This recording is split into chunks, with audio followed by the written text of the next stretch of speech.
예수 그리스도로부터 은혜와 평강이 함께 하시기를 축원합니다. 오늘은 시편 55편 16절에서 22절 말씀을 봉독하겠습니다.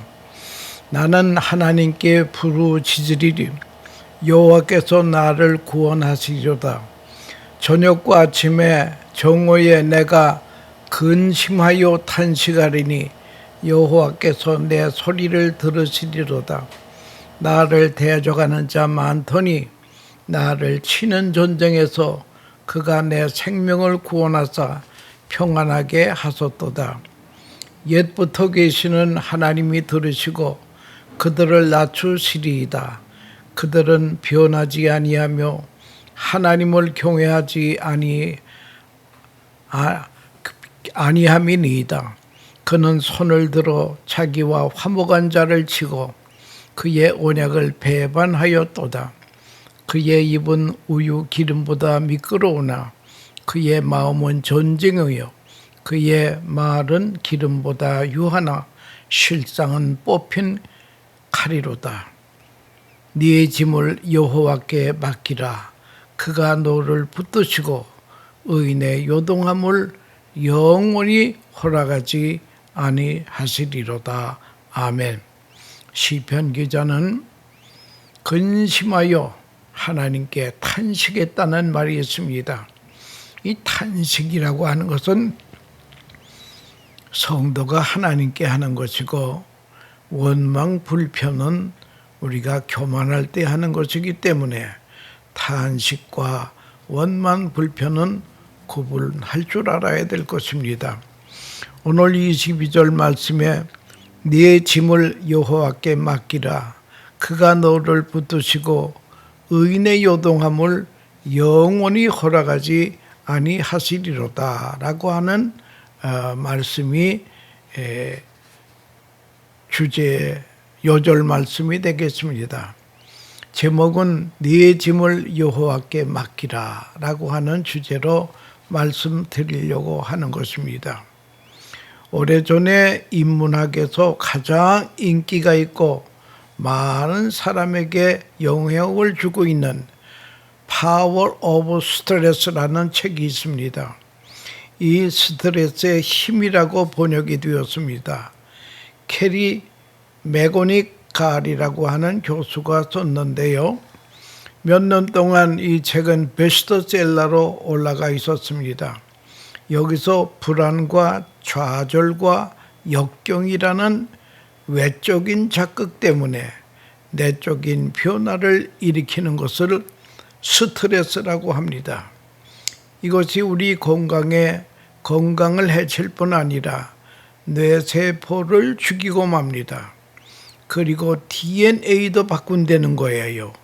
더 나아가서는 노화를 촉진시킨다고 하는 것입니다. 그러므로 스트레스는 참 무서운 병입니다. 잘 나가던 사업을 잘하던 사람이 그만 일주일 만에 머리가 하얘졌습니다. 건강하던 사람이 일어나지 못합니다. 그것은 무엇인가 하면은 스트레스 때문에 그랬다는 거예요. 이 책의 치료는 스트레스는 유용하다. 스트레스가 필요하다는 것입니다. 그리고 이것은 반드시 활용을 잘 해야 된다는 것이며 이것으로 인하여 넘어지고 좌절할 것이 아니라 일어나는 법이 있다는 거예요. 스트레스를 잘 활용하면 시대를 잘 살아가는 생명력이 된다라고 하는 그런 말이 있습니다. 스트레스에는 유형이 몇 가지가 있는데 이 불안이라고 하는 것은 이유를 모르는데 불안합니다. 왜 내가 걱정하고 있는지 모르면서 불안합니다. 이유를 아는 것은 공포입니다. 이유를 모르는 것은 불안이라고 하는 것입니다. 스트레스의 두 번째 유형은 좌절입니다.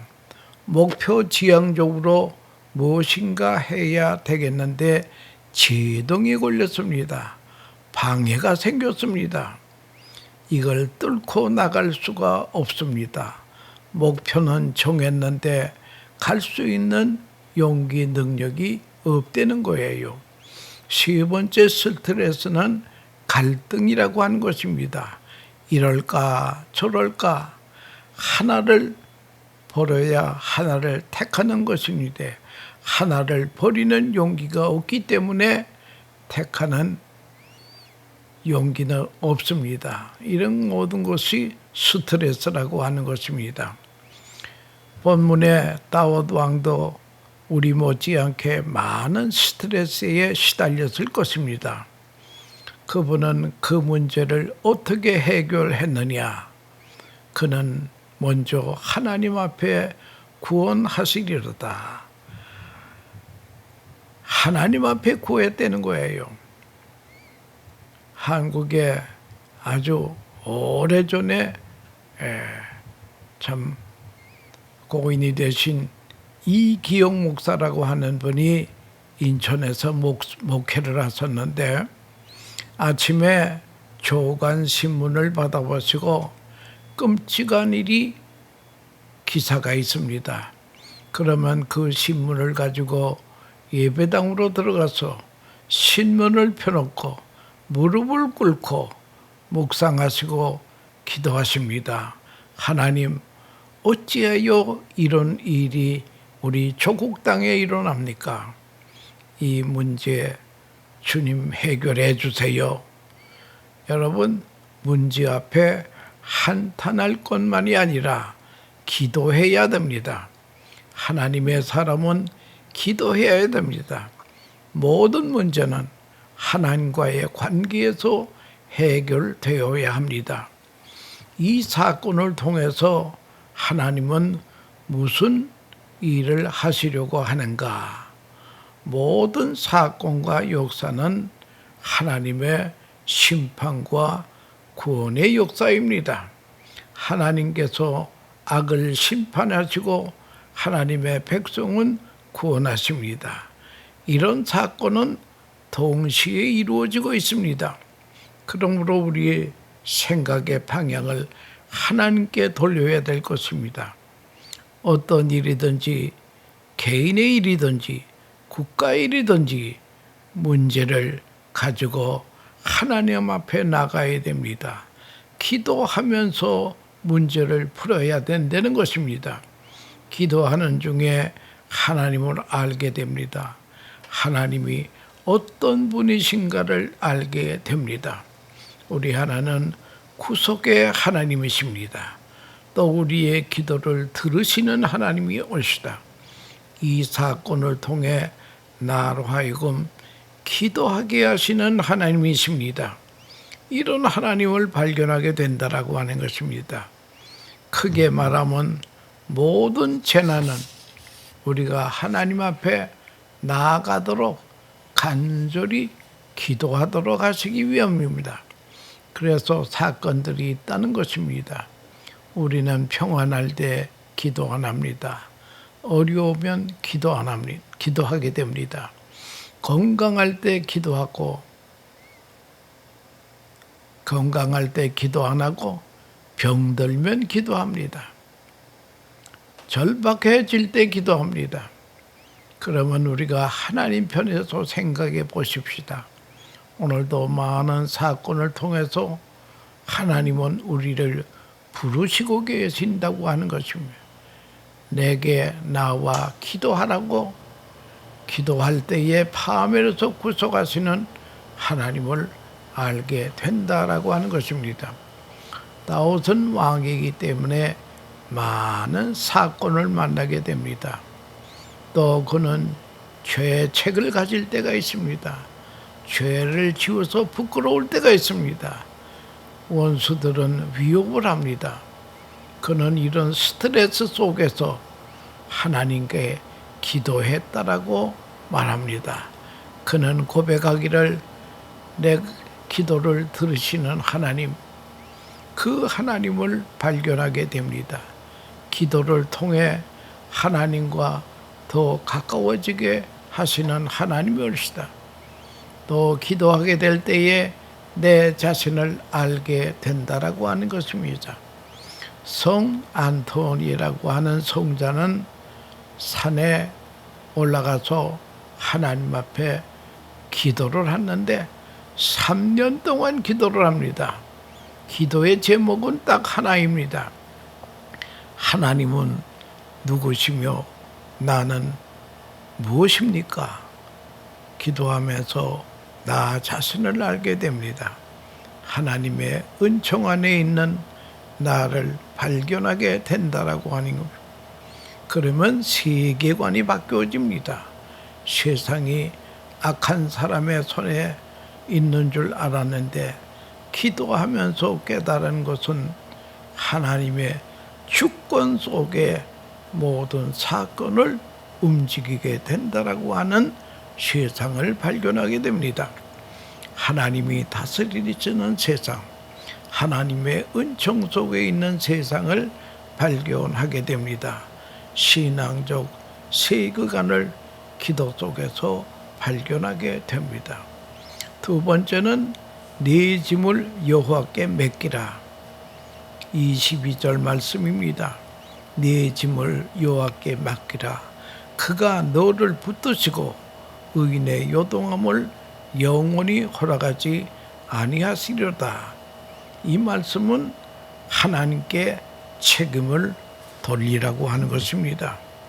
요즘 정치하는 사람들이 유행해서 하는 말이 공을 넘긴다는 말이 있습니다. 흔히 요즘에 한미 경제협력, 한미 간의 경제협력, 이젠 그 공이 국회로 넘어갔습니다. 청와대로 넘어갔습니다. 이 넘어간다라고 하는 말은 책임을 저쪽에 넘긴다고 하는 것입니다. 여러분, 우리의 염려의 공을 하나님께 넘겨야 됩니다. 모든 어려운 문제를 내가 붙들고 있는 것이 아니라 하나님께 문제의 공을 넘기면 하나님이 책임지신다고 하는 것입니다. 여러분, 이 넘긴다 하놓고는 공을 넘기지 않는 사람이 많습니다. 공을 넘기면 내 손에 공이 없어야 된다는 거야. 염려를 하나님께 넘겼으면 내게 염려가 없어야 되는데 염려는 염려대로 가지고 있을 때가 많다라고 하는 것이 우리의 약점이라고 하는 것입니다. 짐을 여호와께 맡기라. 이 말은 엄청난 신앙 고백입니다. 하나님이 책임지시려는 거예요. 여기까지는 내가 일했습니다. 이제는 나는 하나님께 다 맡기겠습니다. 하나님 책임져 주세요. 유명한 기독교 심리학자 폴 트루니라고 하는 사람이 죄책감과 은혜라는 그런 책에서 심리학적으로 설명을 합니다. 하나님을 독점적으로 이해하는 사람들의 잘못된 신앙입니다. 하나님이 내 생각하고 같을 것이라고 생각합니다. 내 자신의 판단이나 하나님의 판단이 다를 것이 없다라고 생각합니다. 자신의 의견에 집착해서 하나님이 내 뜻에 공감하지 않으면 하나님도 나를 배신했다고 생각하는 것입니다. 왜 하나님은 내 어려운 사정을 모르고 계십니까? 그것이 잘못입니다. 그러므로 하나님 앞에서 내 자신의 뜻을 버려야 됩니다. 내 자신의 고집, 내 자신의 판단, 지혜 완전히 포기해야 될 것입니다. 예수님도 십자가를 지실 때에 겟세마네 동산에서 기도하십니다. 하나님 아버지, 내 뜻대로 마옵시고 내 지식 판단을 포기한다는 것입니다. 하나님께 맡긴다고 하는 것입니다. 아버지의 뜻대로 하시옵소서. 하나님께 맡기는 것입니다. 하나님께 책임을 전가하는 것은 그런 기도를 주님이 하셨다고 하는 것입니다. 그리고는 순종하는 것입니다. 하나님의 말씀대로 순종하면 우리는 명령자가 책임을 진다라고 하는 것입니다. 내 뜻대로 했으면 내가 책임져야 됩니다. 하나님의 뜻대로 했으면 하나님이 책임지시는 거죠. 책임이 없다는 것은 편한 것이 아닙니다. 저도 목회를 오래 하다가 원로 목사가 되니까 바쁜 거는 비슷한데 이제는 책임이 벗어졌다라고 하는 것이 홀가분하다고 하는 것입니다. 하나님의 뜻대로 했으면 하나님이 책임져 주시는 것입니다. 하루는 하나님께서 아브라함에게 창세기 12장 1절에 여호와께서 아브라함에게 이르시되 너는 너희의 고향과 친척과 아버지 집을 떠나 내가 네게 보여줄 땅으로 가라. 그래서 아브라함은 말씀대로 떠났습니다. 이제는 하나님께서 책임져야 된다라고 하는 것입니다. 하나님이 책임지셨어요. 순종하면 명령자가 책임을 진다라고 하는 것이요. 그리고 또 하나님께서 아브라함에게 네 아들 독자 이삭을 모리아 산에 가서 번제로 드리라고 할 때에 그대로 또 순종했습니다. 이제는 하나님께서 책임을 지셔야 됩니다. 그래서 하나님께서는 이삭 대신에 수풀에 걸린 어린 양을 준비하셨다고 하는 것입니다. 부모의 뜻을 다른 사람은 나는 책임 없고 부모의 책임이라고 합니다. 부모의 뜻을 따르면 부모가 책임져야 됩니다. 그러나 내 뜻을 따르면 내가 책임을 져야 됩니다. 하나님의 뜻에 순종한 사람은 마음이 평온하고 자유스럽습니다. 이것이 무서운 스트레스에서 벗어날 수 있는 길입니다. 뿐만 아니라 약속을 확인하게 됩니다. 하나님의 약속을 따라 오늘을 삽니다. 그러면 앞길이 환하게 보여진다라고 하는 것이요. 네 짐을 여호와께 맡기라. 맡기면 하나님께서 책임져 주신다는 거예요. 그럴 때 우리는 스트레스로부터 자유함을 얻는다고 하는 것입니다. 세 번째는 23절에 보면 의인의 요동함을 영원히 허락하지 아니하시는도다라는 말이 있습니다. 여러분, 나에게 간절히 소원이 있다 하더라도 하나님의 의가 원조라고 하는 것을 그걸 우리가 잊지 않아야 됩니다. 의인은 요동하지 아니하고 하나님의 소원은 반드시 이루어집니다. 내 뜻이 아닌 하나님의 뜻이 이루어집니다. 내 소원은 묵살돼도 좋습니다. 하나님의 뜻만 이루어지는 것이 하나님께는 영향이고 우리에게도 큰 유익이 된다라고 하는 것을 알아야 될 것입니다. 이렇게 해야 스트레스로부터 벗어날 수 있다라고 하는 것입니다. 그래서 마태복음 6장 33절에 그런즉 너희는 먼저 그의 나라와 그의 의를 구하라. 그리하면 이 모든 것을 너에게 더하시리라. 하나님의 뜻이 이루어진 다음에 내 뜻이 이루어진다라고 하는 것입니다. 하나님의 의를 떠나서 진리를 떠나서 내 뜻이 이루어지는 것은 아니라고 하는 것입니다. 그래서 고린도전서 13장은 사랑장인데요. 사랑은 진리와 함께 기뻐하고 라는 말이 있습니다. 그러므로 우리의 모든 소원은 하나님의 뜻 안에 있다라고 한 진리 대신은 하나님과 함께 있을 때에 기쁨이 온다라고 하는 것입니다. 사랑은 단순한 로맨스가 아닙니다. 진리 안에 있는 것이라고 하는 것을 알아야 됩니다. 네 번째는 스트레스로부터 해봐야 되는 방법은 범사에 감사할 때에 스트레스는 사라진다라고 하는 것입니다. 빌립보서 4장 6절에서 7절에 보면 아무것도 염려하지 말고 다만 모든 일에 기도와 간구로 너희의 구할 것을 감사함으로 하나님께 아뢰라. 그리하면 모든 지각에 뛰어난 하나님의 평강이 그리스도 예수 안에서 너희의 마음과 생각을 지키시리라 말씀했습니다.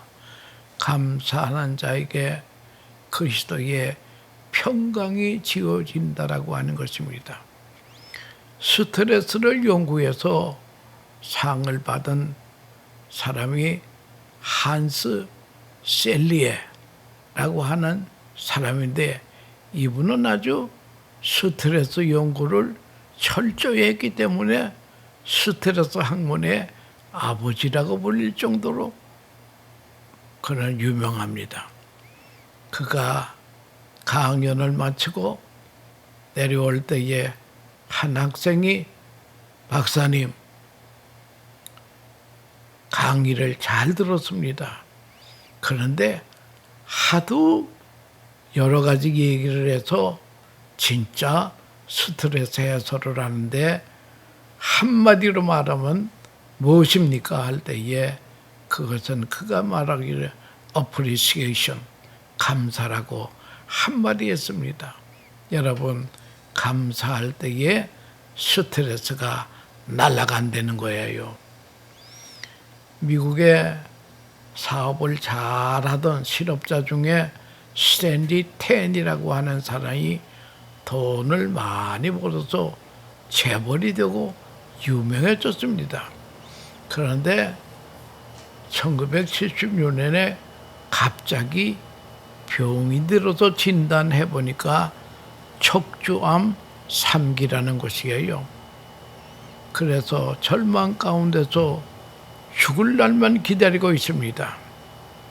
그런데 몇 달 후에 그가 병상에서 일어나서 회사에 출근을 했습니다.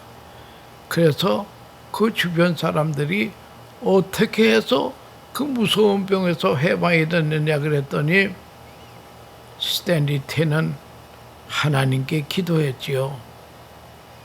무슨 기도를 했는가 하면은 하나님 내가 척추암 3기 병에 들린 것도 감사합니다. 병들어서 죽게 되면 죽게 되는 것도 감사합니다. 살려주시면 살게 된 것도 감사합니다. 무조건 감사만 많이 했다는 거예요. 감사를 수없이 많이 기도했더니 암세포가 없어지더라는 거예요. 그리고 건강을 되찾게 되었다고 하는 것입니다. 요즘 미국에서도 우울증 환자를 치료하기 위해서 약물 치료보다는 감사 치유법을 많이 사용한다고 합니다. 감사 치유법이 훨씬 효과가 크다라고 하는 임상 보고가 있습니다. 그래서 어떤 사람이 조사에 의하면 교회에 찬양대원이 있는데 이 찬양대원은 보통 성도들보다 면역세포가 1000배나 많다라고 하는 결과가 나왔습니다. 왜? 항상 감사 찬송을 하니까 자기도 모르게 스트레스는 언제 사라졌는지요. 그래서 스트레스를 완화시킨 데 있어서는 감사 찬송이라고 하는 그런 말을 했습니다. 존 헨리 박사도 이런 말을 했습니다. 감사는 최고의 항암제요, 최고의 해독제요, 최고의 방부제라고 하십니다. 그런 말하기를 1분간을 웃으면은 24시간 면역 체계가 생기고 1분간 화를 내면 6시간 동안이나 면역체가 떨어진다는 것입니다. 여러분, 그러므로 우리는 기도할 때에 새로운 마음으로 기도해야 됩니다. 하나님의 뜻이 이루어지기를 바랍니다. 우리의 모든 번민과 고통 속에서 자유함을 얻습니다. 주님의 뜻이 이루어지는 데에 나도 함께 동참이 됐다라고 하는 것은 알 때에 우리의 심령은 자유로워집니다. 주님의 뜻이 이루어지이다. 항상 우리는 이 기도를 놓치면 안 된다라고 하는 것이죠. 우리는 주님의 뜻이 이루어지기에 됨을 감사합니다 할 때에 스트레스는 날아가고 영혼 몸은 강건하게 된다라고 하는 것을 우리가 기억하면서 우리가 우리의 짐을 여호와께 맡길 줄 아는 감사의 기도를 할 줄 아는 그러한 복된 하나님의 백성들 다 되시기를 축원합니다. 감사합니다.